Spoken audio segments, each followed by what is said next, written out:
Hello, everyone. This is Doth Nihilus. Welcome to The Abyss. Tonight it will be the first actual episode of The Abyss. I'm not counting the Red Masses because I believe I want to treat those as separate events. So, anyways, tonight is my first guest. She was on here before. Please welcome Audra Milos to the program.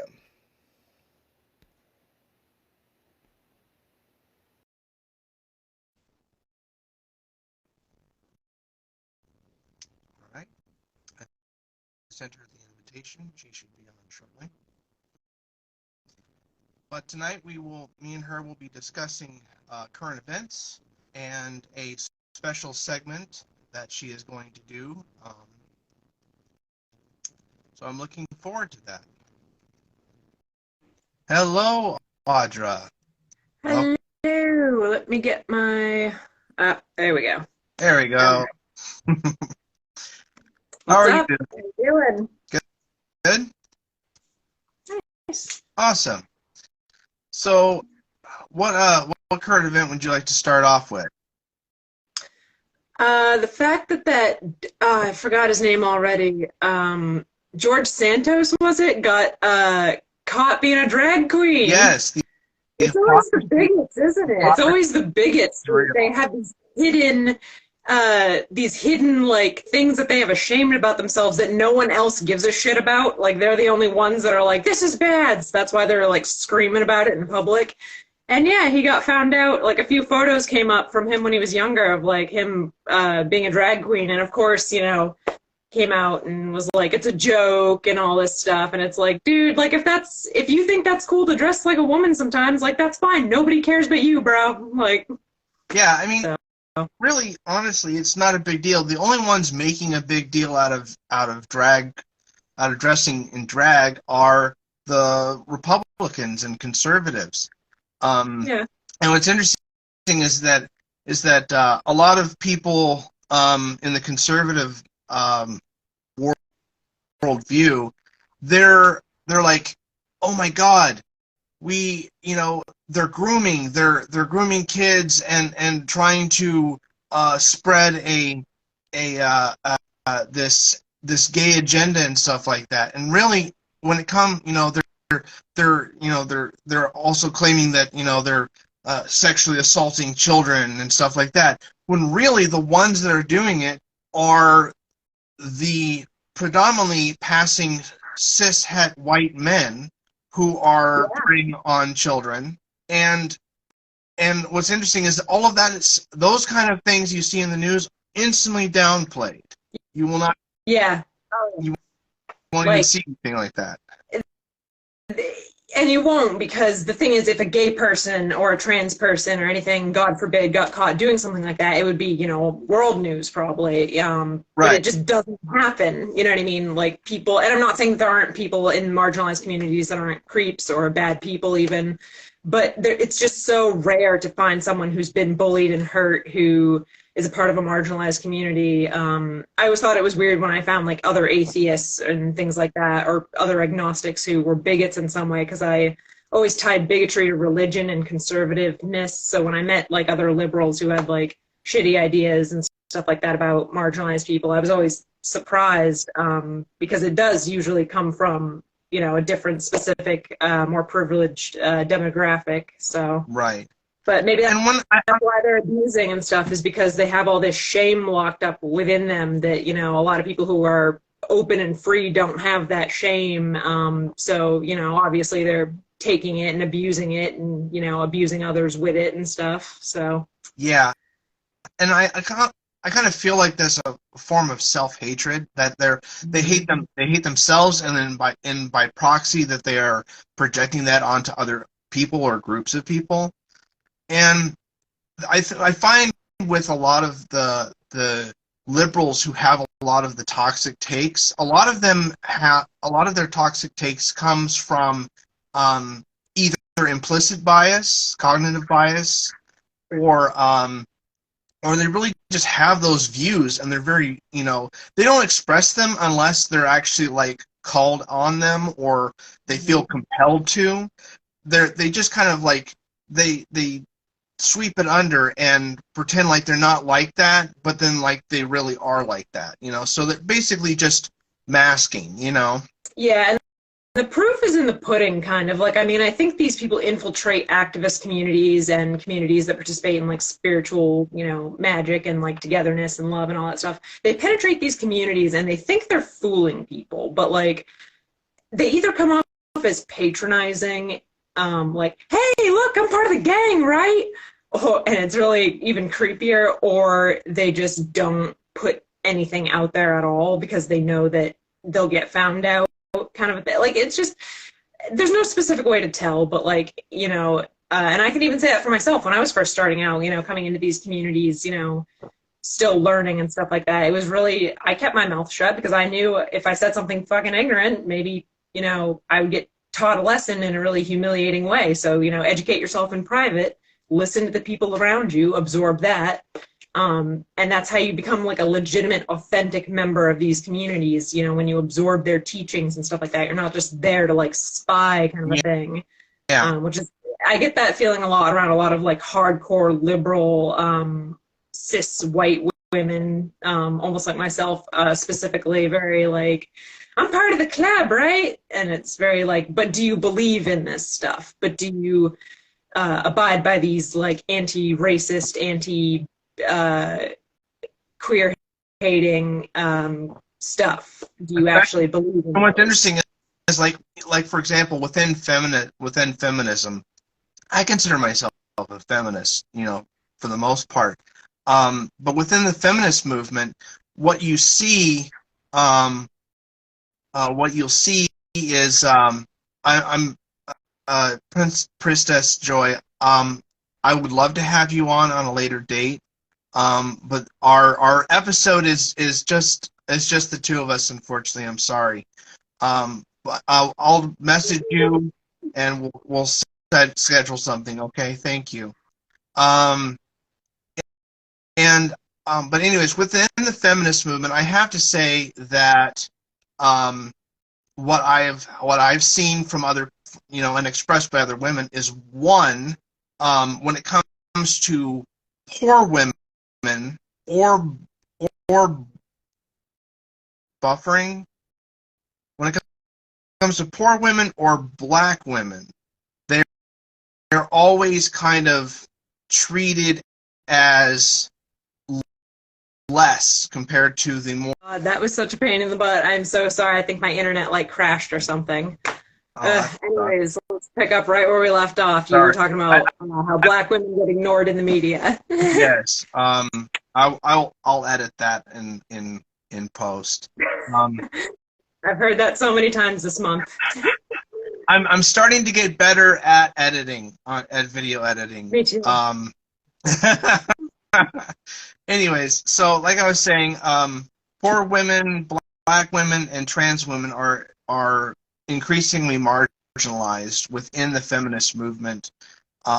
There's what's even, which this is another segment, is also sex workers are also marginalized within the feminist movement as well. So you have a lot of demographics who aren't being represented. You have a lot of middle class, upper class women, specifically cishet women, completely controlling the narrative. And I mean, while I would say that their platform is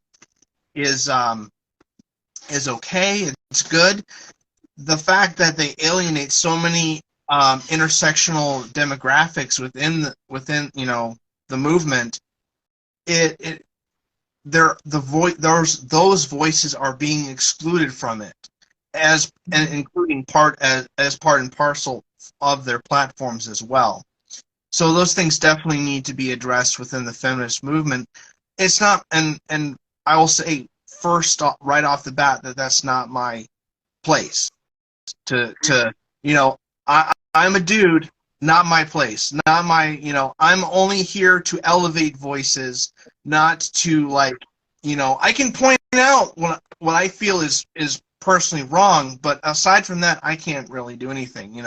So, But in that breath, though, that's what I should be doing as a cis white woman is, lifting the voices up of the women around me who don't get to talk as right, much, right, passing the mic to Black women or Asian women, Hispanic women, Native women, da da da da da. Like I have so much privilege as a white American woman who can like walk around. Like it's just baffling to me that like, and I say it's privilege because I've never had to think about it before, but like some people don't get the privilege of being able to walk around in this country. We've seen it. So like at the least, at the bare minimum I can do as a cis white woman in America is, uplift the voices of the marginalized people around me who are going through worse things than I'm going through. And I know yeah, that that's a lot of part of the reason the feminist community is so, I feel like, closed off and exclusive and mean to each other and stuff because women, it's hard to see the marginalization of other people when you yourself have been marginalized, but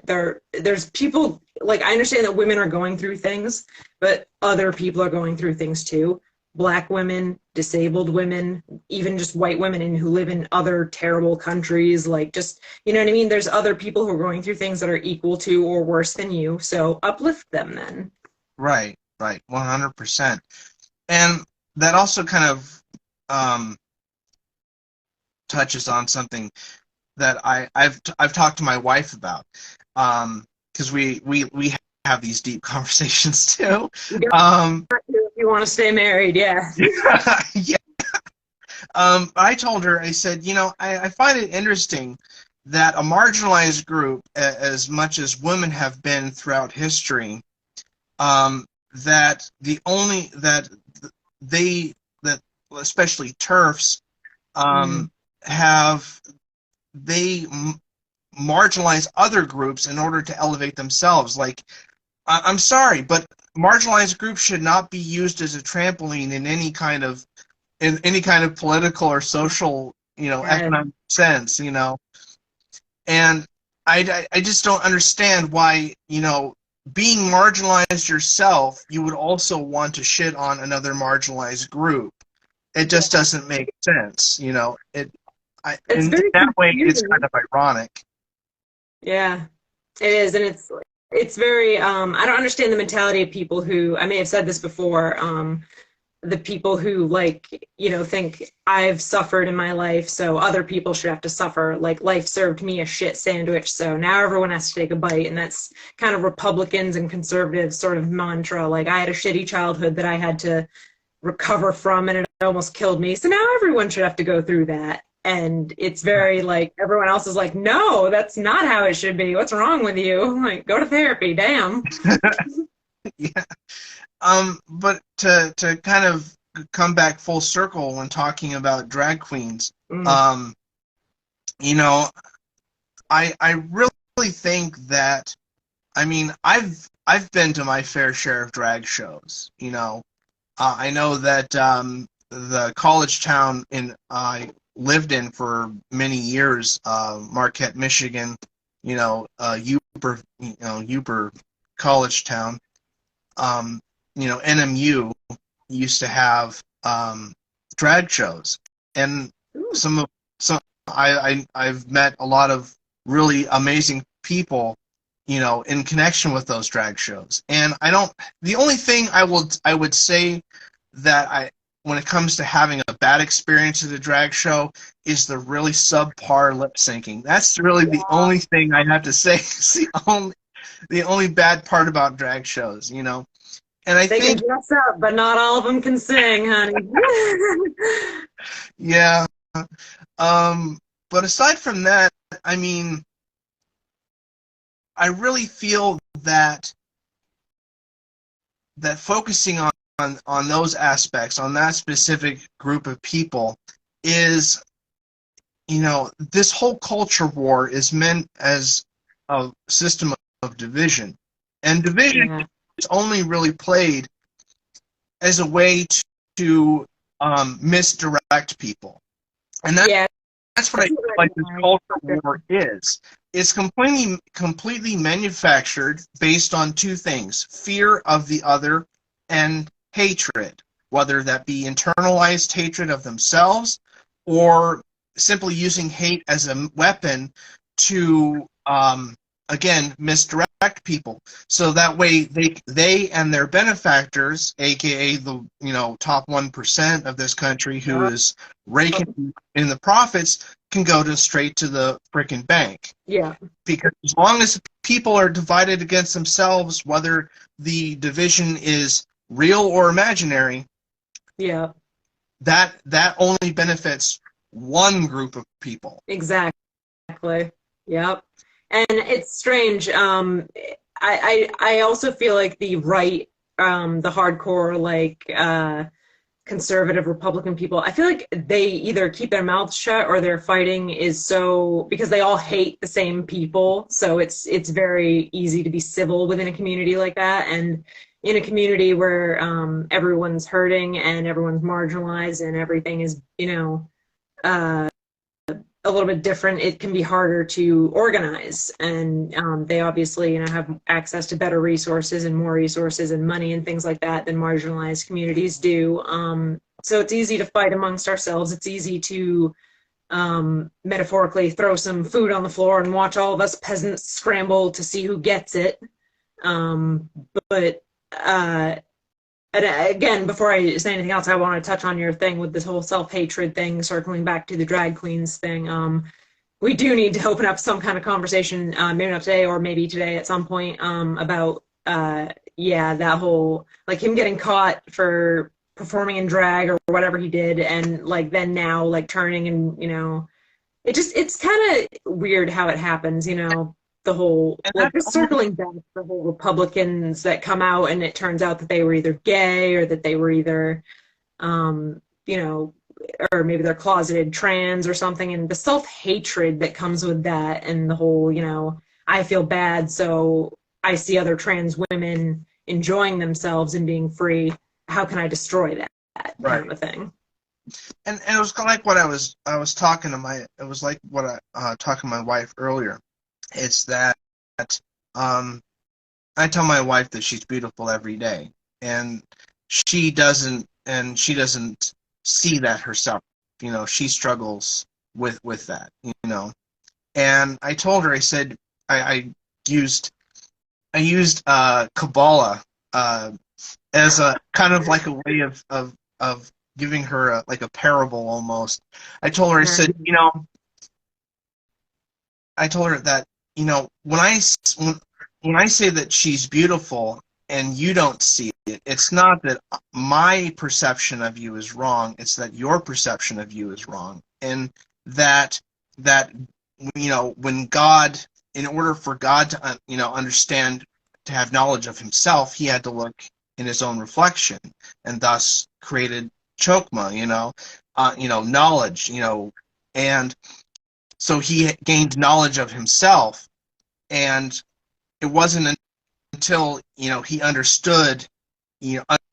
understood and gained the wisdom of accepting himself and seeing himself for what he really was that Banal came into existence. And so so that the Sephirot became reflections of themselves. And I told her, I said, having you look at yourself in the mirror, and while you have knowledge of yourself, that you are a person, that you exist and you're cognitive and aware and everything, you haven't accepted yourself. And to touch back on what we're talking about, that's where the self-hatred comes from, is that while they know themselves, they haven't accepted themselves. And that's part of knowing yourself, is you have to be able to accept all the facets of yourself. I think that's what I love about those types of teachings is like the know thyself part of it. Like, do you know who you are as a person? Do you get in touch with your ideas and your inner philosophies and yourself? Do you keep in touch with who you are as a person? And do you soul search within yourself and whatnot? And when you do that, I feel, or when I did it anyway, and when a lot of other people I know who have done it, the self-love almost sort of like, I don't want to say comes naturally, but it does come eventually. My journey took like 7 or 8 years, but Some people felt it immediately, just the participating in knowing yourself, knowing what makes you tick psychologically, going to therapy and discovering what makes you angry, what triggers you, what about a certain person feels like you're being reflected back at you, kind of a thing. And that sort of helped me. Every time I get like mad at someone or jealous of someone, I have to be like, what is this person reflecting back at me that's like about me? Is it something I want? Is it something I feel like they don't deserve that it should be mine? Like, the ability to know thyself and to like look inward at yourself. And the self-love for me just kind of came after I started learning about or reading about stuff like that. Maybe it doesn't work for everybody, but maybe that dude needs to learn some of these teachings that I keep forgetting his name. George Santos. George Santos, yeah. I think of Ron Santos, but I think of his younger brother George. Yeah. It's always the younger brother. No, I'm kidding. I wish my brother George was here. Liberace joke for those who don't get it. Some young ones watching. Yes, to the Zoomers. But anyways, to touch back on that is that where was I going? Is that like with the call to Babylon, with that ritual, basically it forces you to having to examine yourself, and it also kind of reminds me of the Oath of the Abyss. At one of the very bottom lines is every phenomenon, treat every phenomenon as a particular dealing of God with your soul. And those instances should force you to reflect on yourself.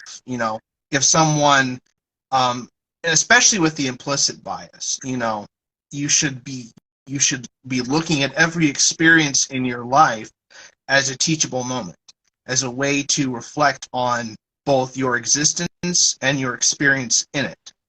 And that's what I take away from that.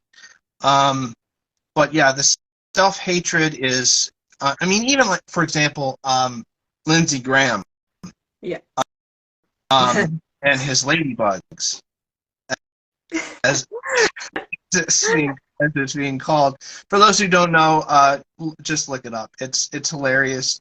And it's not it for me. The funny part, the whole funny aspect of it, is the hypocrisy of it. Yeah. That's, for me, it doesn't matter if a person wants to dress as a woman. That doesn't bother me. If a person wants to be gay, that doesn't, or trans or whatever, that doesn't bother me. The law is do what thou wilt, and everyone should, every star should orbit according to its own nature, and we should allow those stars, those people, to express themselves however they want to express themselves. That is the point of freedom to me as a Thelemite. And that's what we're fighting against. That's the point of supporting women's rights, supporting the LGBT and trans community, and the sex worker community, is about proclaiming that law, about proclaiming that freedom and liberty to be true to yourselves and to never allow people to thwart that. So the other current event I wanted to touch on that I think you would love is the recent interview within the last week or so of Prince Harry, and that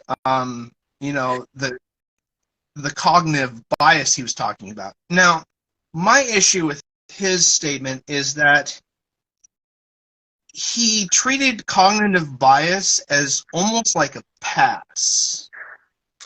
Yeah. Where it's like, for me, cognitive bias, whether implicit, is still a form of racism. Yeah.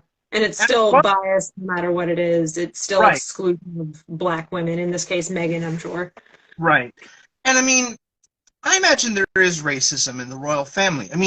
Hello, their entire wealth and privilege and status was built on the backs of other countries, specifically Yeah. black and brown people. Yeah. And all of their wealth comes from all of the countries and people they exploited and dominated and brutalized. So, yeah, there is racism there. Whether, and I mean, the fact that Harry recognizes that is a big step. That's, I even recognize that. I understand that, there are moments where my implicit bias or cognitive bias rears its ugly head. And I have to step back and say, no, that's not the right take you should have. That's not the right thought you should have.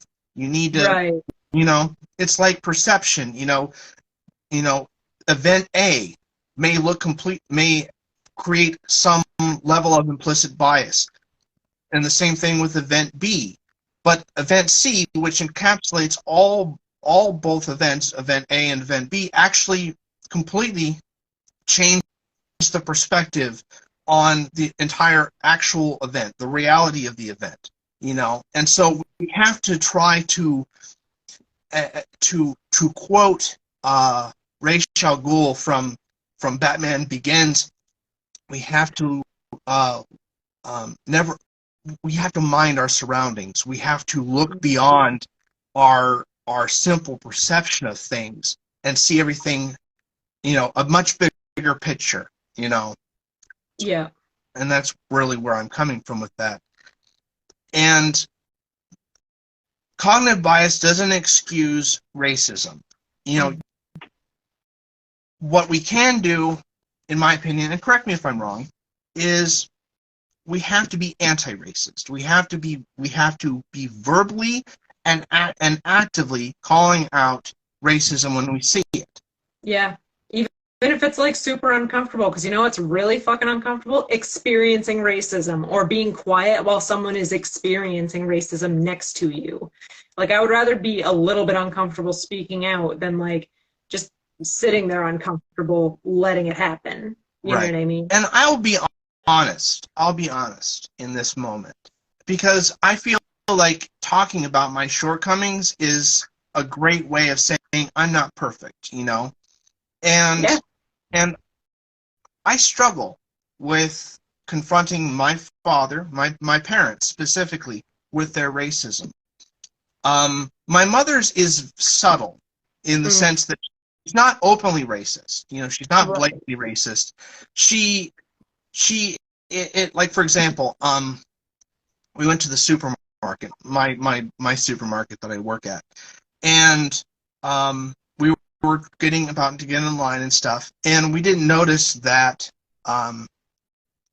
the the the cashier already had a customer. They were just switching lanes because one of the computers didn't work, and so the black woman that was with the cashier got in front of us, and my mom was a little like taken aback by it, and she said I was here first, and I'm like, okay. So we just we let her go ahead of us and everything like that, and that was fine. There was no problems whatsoever. And my mom gets in the car and she starts making making stuff about how well, that was just an uppity N-word, and before I could even anything could jump from my mouth, my wife interjected and corrected her on that. That's good. And I was so happy that she interjected, because I struggle trying to vocalize that, and I know it's wrong. I believe it's wrong, and I need to say it, but I struggle with it because it's my own parents, Yeah. And it's just, put it this way: if they weren't my parents, I would have nothing to do with them, and that's how I feel about it, for the most part.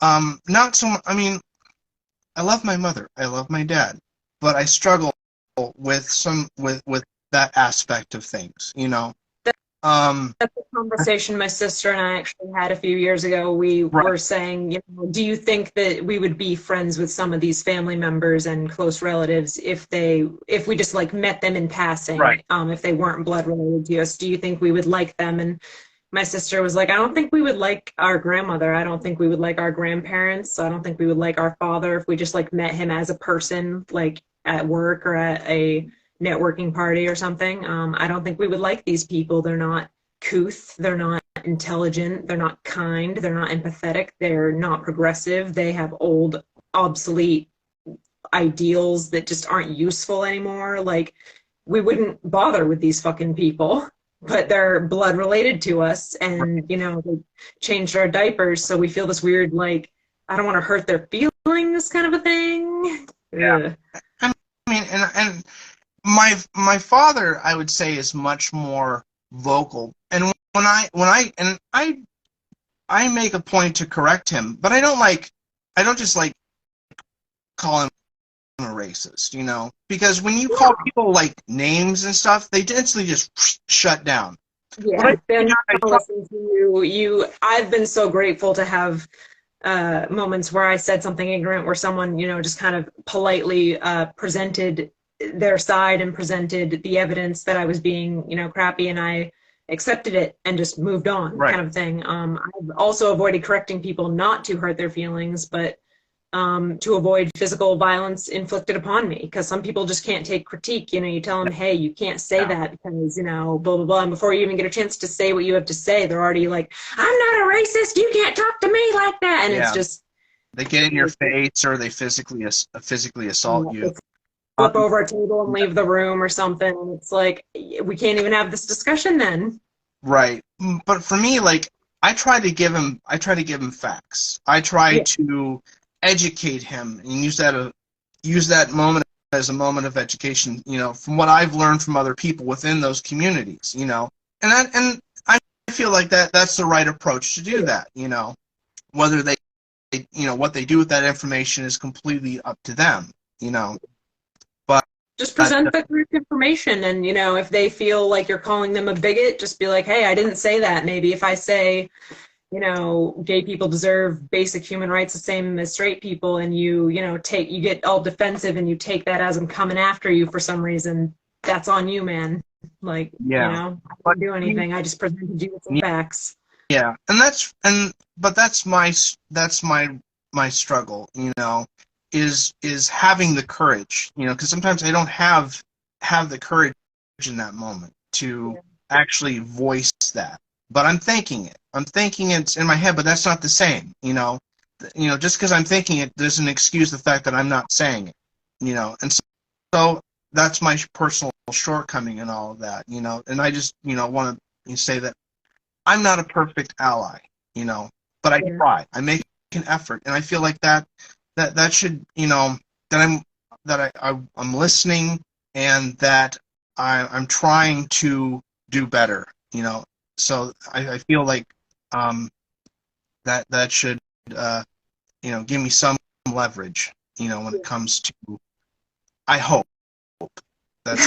Well, I I hope. have heard from multiple people who are, more marginalized than me, without getting into specifics, that if you are in a situation with a bigot and they're arguing to the point of them becoming, like, making you feel unsafe almost, just say, this conversation is over. Yeah. I'm not arguing with you about this. We're done here. And then leave. Leave the area, leave the home that you're in, or leave the, party you're at, or just leave the area, kind of a thing. And I know that that's also a privilege, being able to leave, but if you can. Right. I've heard from multiple people, and myself as a woman, like, if you are a man listening and you think, that you're going to stand up for women by poking fun at a male sexist who's like 8 feet tall, and very violent, you're not doing the feminist community any favors by putting yourself in the hospital. You are not doing the black female or the black femme community any favors by getting your ass beat to the point of being hospitalized, in defense of an argument. kind of a thing. Like, it's okay to correct Right. people's ignorance. It's okay to stand up for people who are marginalized, but do these things without putting yourself in danger and putting your very life itself in danger. Because activists, they do get hurt, they get killed, they get beat up regularly. So just, not everyone is a safe person to correct. Just be careful. Especially the morality police in Iran. Yes. Oh my God. Yeah. Yeah. Talk about getting killed for your beliefs and stuff.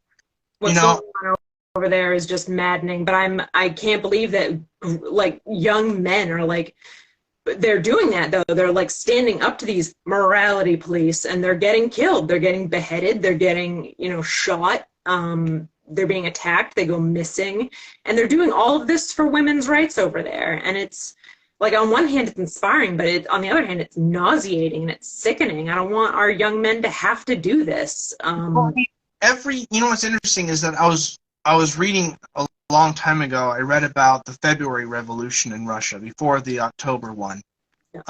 Was that what initially sparked it was the women walking out of the factories and doing a general strike, and the men following their lead, and that's really where it starts. The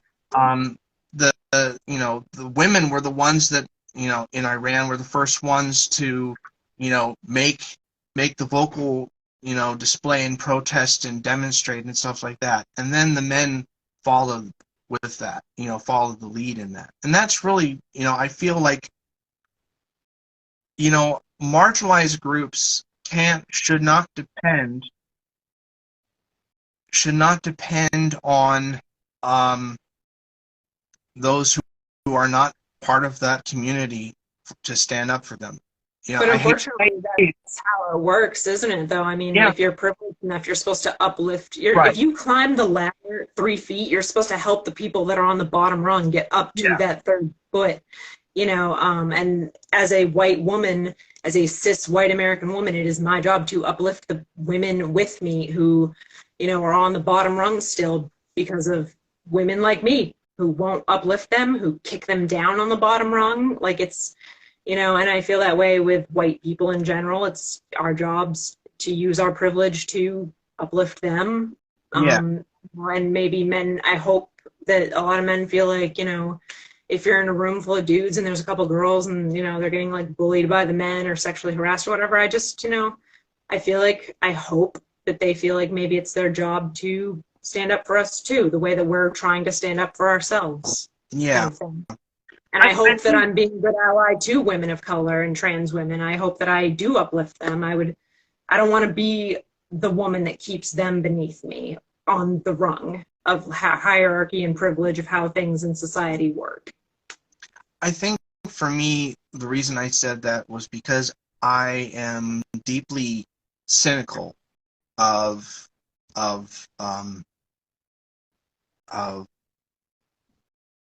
people in positions of privilege. Not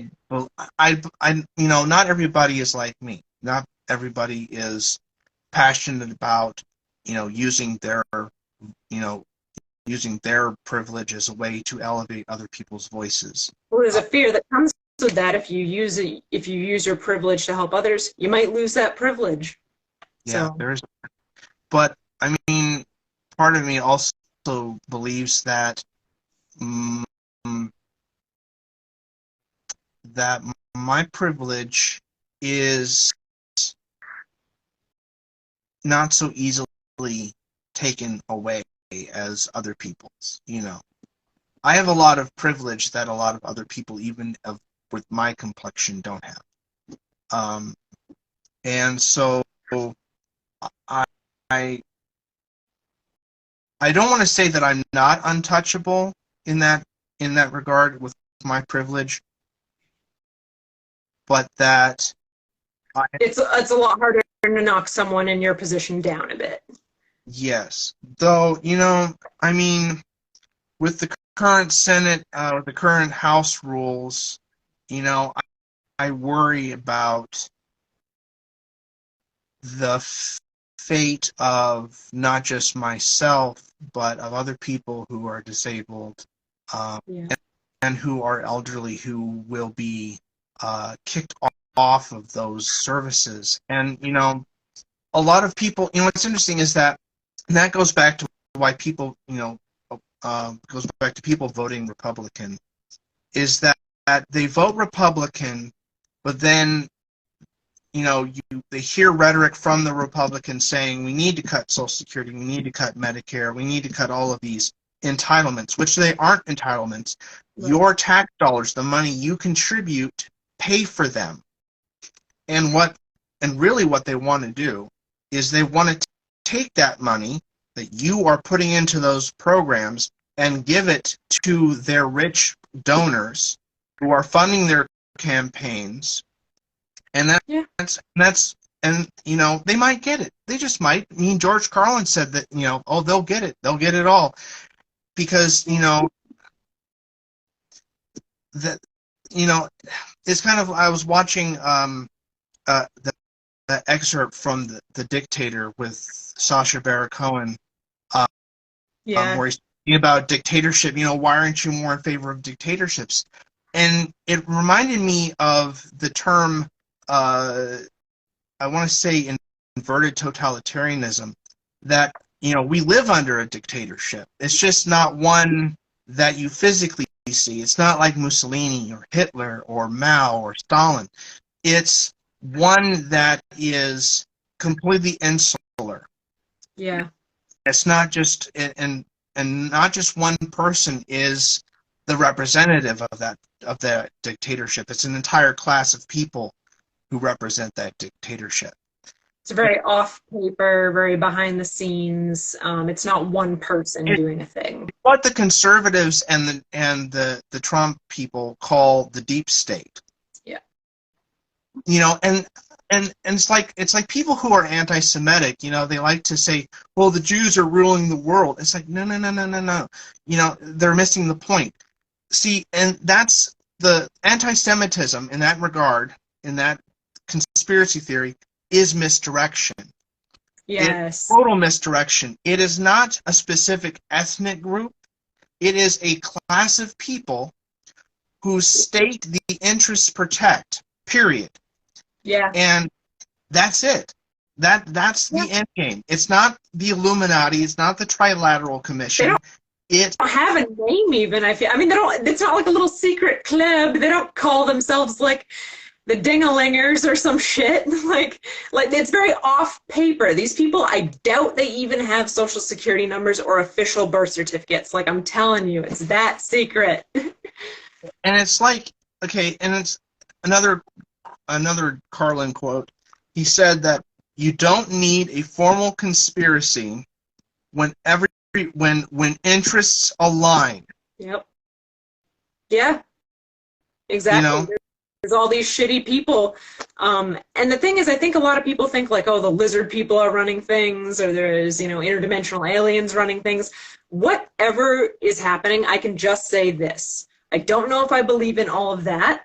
I just know for a fact that there are groups of people all around the world who come from different walks of life who are just shitty. They have a lot of money, resources, power, all that, and they just network together to figure out how to make the world shittier for everyone else and better for them. Like, sometimes it doesn't have to be some evil plot from the devil. Sometimes it's just a bunch of shitty bad people doing shitty bad things. Someone pointed out, what was it? Elon Musk made the quote that he was like Batman, and my first thought was, no, dude. You would be Lex Luthor, but unfortunately Jeff Bezos already took that spot from you, because he literally looked like Lex Luthor. For real. Yeah. I wouldn't be surprised if Jeff Bezos at one point tried to run for president. Lex Luthor did. Yeah. But unfortunately we don't have a Kryptonian, in the world to fight off rich and entitled white dudes. That's scary. If Elon Musk really was Batman, he would take someone like that down. But he doesn't. Instead, he bought Twitter because it was a community online for Black people to organize and to collectively share health and, you know, complain about white people in a funny, uplifting way. And he saw that and was like, nope, can't have it. So like had to ruin it. You know, that's all he did with his billions. He's, you know, he does things for only him. He is the furthest from Batman, except in that he's rich. So, and that's the funny thing is like, and everyone's like, well, Elon Musk is a self-made man. No, there is no such thing as a on like self-made a man. diamond mine. He grew up on like a blood diamond mine or something like that in Africa, and then from the money from there, he was able to like travel around Canada and the United States taking classes, but not actually like graduating from a lot of these like colleges and stuff. Right. Like he got lucky with PayPal. I mean, but anyways, and, continue. sorry. Go ahead. No, continue. I was done. He got lucky with Oh, PayPal. okay. I mean, and that's, you know, one of the criticisms I get as being a Thelemite is that I idolize the trust fund kid. I don't idolize him, you know. Mm-hmm. I like the ideas he had. That doesn't mean I idolize the man, you know. Yeah. And that's the false equivalency with me and for me with when it comes to people who are Thelemites, you know. I'm not one of these, you know, try to emulate Crowley or try to, you know, look like Crowley, you know. This is not Thelema is not a LARP club, you Right, know. yeah.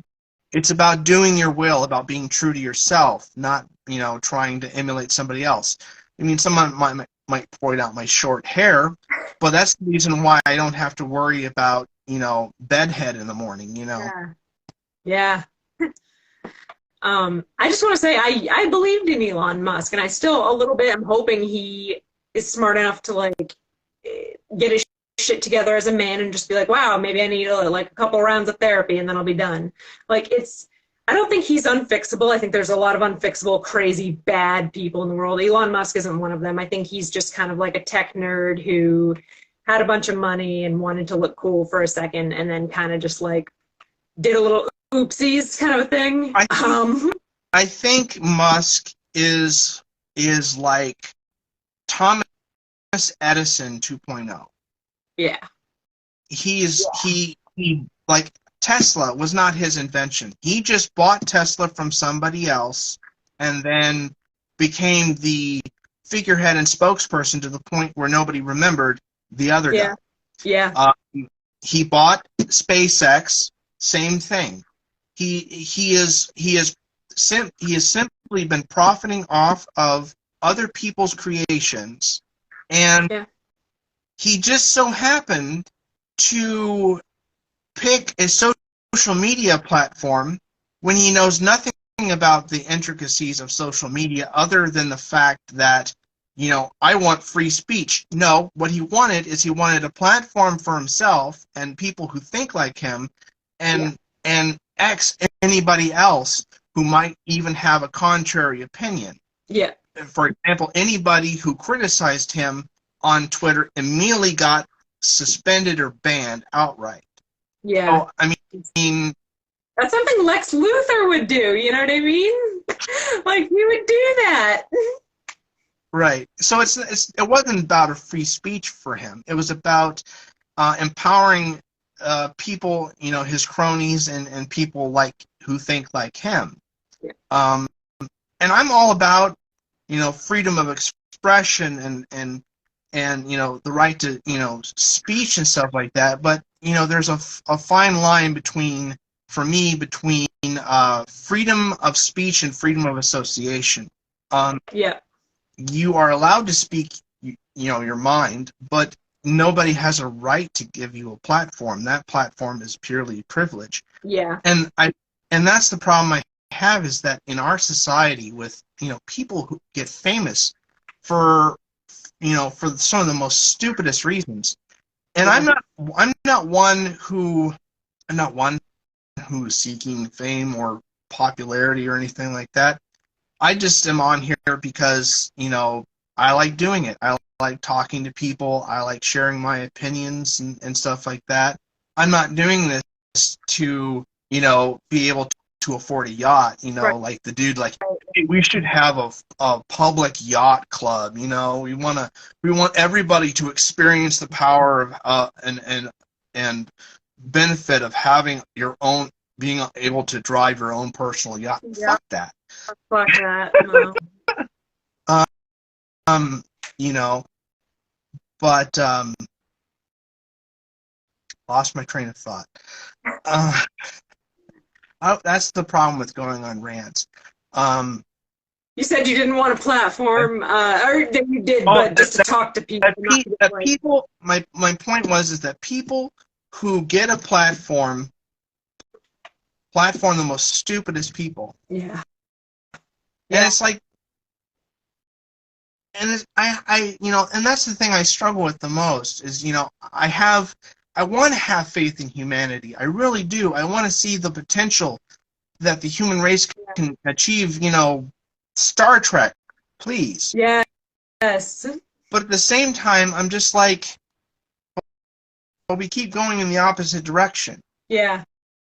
Yeah. You know? There's people who actively are trying to stop progress. Like, I think people don't understand that. Like, even just let's break down the word conservative. It means to conserve and preserve a thing. Typically old ideals that don't serve us anymore. So why would you want to be that? Progressiveness, it has progress and moving forward in the title, in the word, in its being. So I don't understand how, like, it's literally someone's offering you a diamond and someone's offering you dog shit, and conservatives are actively choosing the dog shit. But it seems. What the conservatives are saying is that dog shit is made out of carbon. So if you conserve it and tighten onto it really tight enough, it might actually turn into coal mines. Coal. Might turn into a diamond at some point, but for the rest of your life, it'll just be a bag of shit. Yeah, yeah. But and that's really what it boils down to, is that they're conserving these, you know, traditional family values, but at the same time, you know, they're having multiple marriages. They are, you know, meeting with prostitutes in hotel rooms and stuff like that. And it's not the fact that they're getting married multiple times or having, you know, liaisons with prostitutes that I find troubling. It's the fact that they are doing that while also spouting shit that's the exact opposite. I find it completely hypocritical. You know, the whole, like, that's bad, and then going out and doing it behind closed doors, and then they get caught. The hypocrisy you mentioned. Yeah. And that's really what I have an issue with. It's not the other stuff. You know, I'm perfectly okay with people doing whatever they want, so long as it doesn't prevent other people from doing the same. Yeah, and I don't know where this whole, I just feel like if he has that part of himself that, you know, he likes to dress in drag sometimes, whether he thinks it's funny, whether he really, you know, wants to come out as a woman, like, whether or not any of those things are true or false or whatever, like, he did dress up as a woman at a thing. Apparently he did it more than once. And I just, he knows, huh? There's a video. Oh, I didn't see the video. I only saw the pictures. There's a video of him. This is very much a part of him. So, like, he knows that there's communities out there for people like him that are uprising, that are, like, uplifting about this, that he's still stuck in this, like, self-hatred. Like, it's almost like the whole God and the devil is you kind of a thing. Like, and, you know, to get in touch with God is to, like, know thyself, and to have the devil in you sort of is like this idea of, like, just not knowing yourself is the evil part of you. And I feel like he does not know thyself. Well, considering the fact that, you know, he has lied about almost everything from his credentials when he was running for office. He lied about his mother dying when, you know, in 9/11. He lied about. Who would lie about that? His mother died in 2016. That was like 5-6 years after. Yeah. Oh my God! What an awful person. No, that's like 15 years. Sorry, I stuck pandemic has me at a time. I don't know what day it is. But yet I'll sit and do I'll sit in Dukamatria until I'm blue in the face. Um, but the I wanted to touch on one. What time is it? Let's see. What time is it? It's 59. Um, I've done a lot of talking. Let me ask you about your upcoming segment, the Milos Minute. Uh, just going to be me talking about like current events, how these events. I do modeling and acting and stand-up comedy and production managing for a few production companies that do filming and media and stuff like that. So basically, everything is going to be like tied into that. How bigotry affects the art and entertainment and media industries. Basically, how people in the industry participate in it or are trying to shy away from it and trying to like, you know, like kind of like when workers on set weren't being paid enough and people were wearing like the, you know, pay workers shirts, just things like that on sets. Just anything like that, anything that's current that has to do with how people are interacting, both privileged and marginalized in the art and entertainment communities. Sounds awesome. Now, is it going to just be a minute long? It'll just be a quick minute long rant. It'll just be kind of like I don't know if you've ever seen the Family Guy episode where Peter gets that newscasting job as a anchor. Got him on the segment It Grinds My Gears, and they only have him on for like a 30-second rant about, you know what grinds my gears, and then he'll say it, and it's like very quick. That's sort of in the same breath that it will be in. I'm basically Peter Griffin. No, I'm kidding. I don't know. So, yeah. Okay, so basically you'll be a much younger, hipper, gender swap version of Andy Rooney. Oh, God. Yes, yes. We love our gender swapped. That's a good one. I've enjoyed hearing you talk. You didn't. It's not like you took up the whole time or anything. I enjoy all of your ideas. Always love being on. So. Well, I'll definitely. I definitely want to have you on more at some point, and I'll talk to you more about that after we get off of here and in the future and stuff like that. But yeah, it has been a privilege to have you on here again. It's been wonderful talking to you, and I've enjoyed all of the subjects we've touched on, and I hope to talk with you again soon. You have a wonderful evening, and take care. You have a wonderful evening, too. Thank you. Have a good one. Bye. Bye.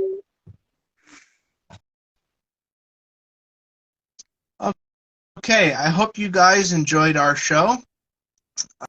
I wanted to quickly highlight the next episode. I will be doing a Red Mass, which is a version of the Gnostic Mass in connection with Babylon. And I hope you'll come and watch me perform that. I will be also having a guest helping me with that. You can follow her, La Papisa Tarot. She will be doing a lovely belly dancing routine, and she will also be helping me in the consecration of the wine. So with that, I will see you all next time on Live from the Abyss, 156.93.